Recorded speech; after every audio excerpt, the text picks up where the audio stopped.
皆さんこんにちは。ジャパスタのマナです。今日はホッとする食べ物というテーマでお話をしたいと思います。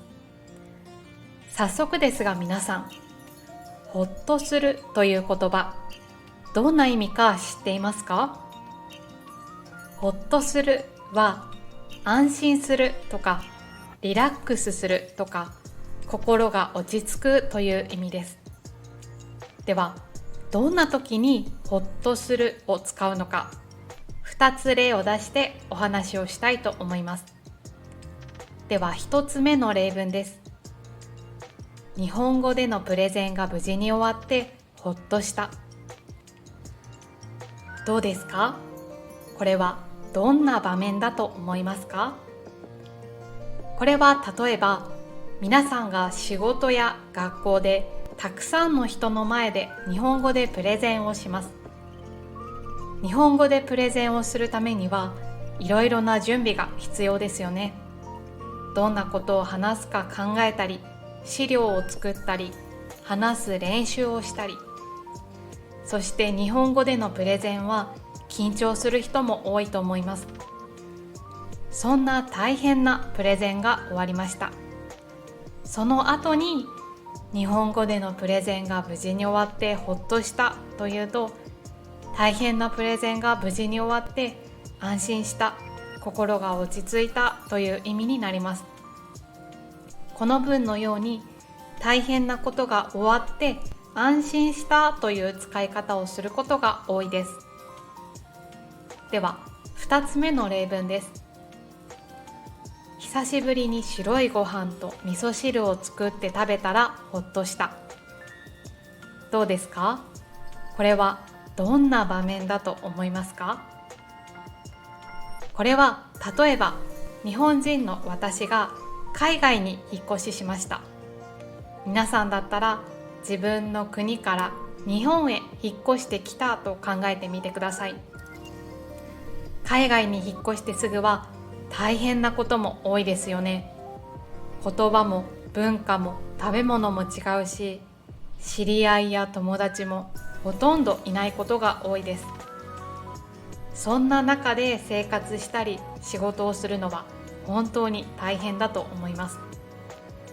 そしてそんな大変な最初の 1,2 週間が終わりました。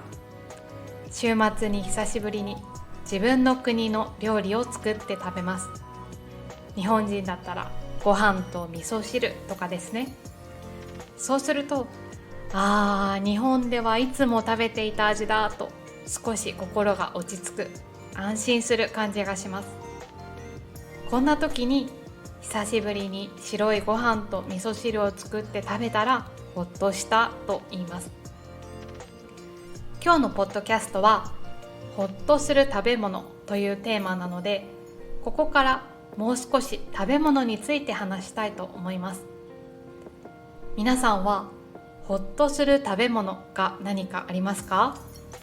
日本に住んでいたり、少し長い間海外旅行で自分の国を離れていると、何か食べたくなるもの、恋しくなるものがあるんじゃないでしょうか。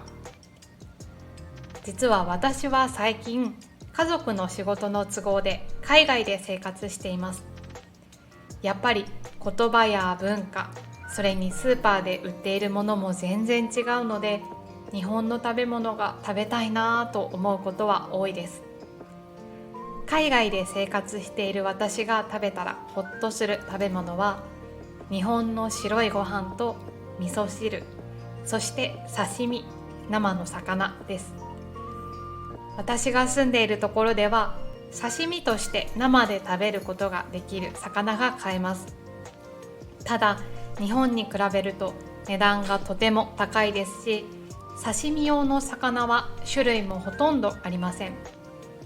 でもやっぱりたまに日本の白いご飯と味噌汁、そして刺身を食べると、美味しい、ほっとするなという気持ちになります。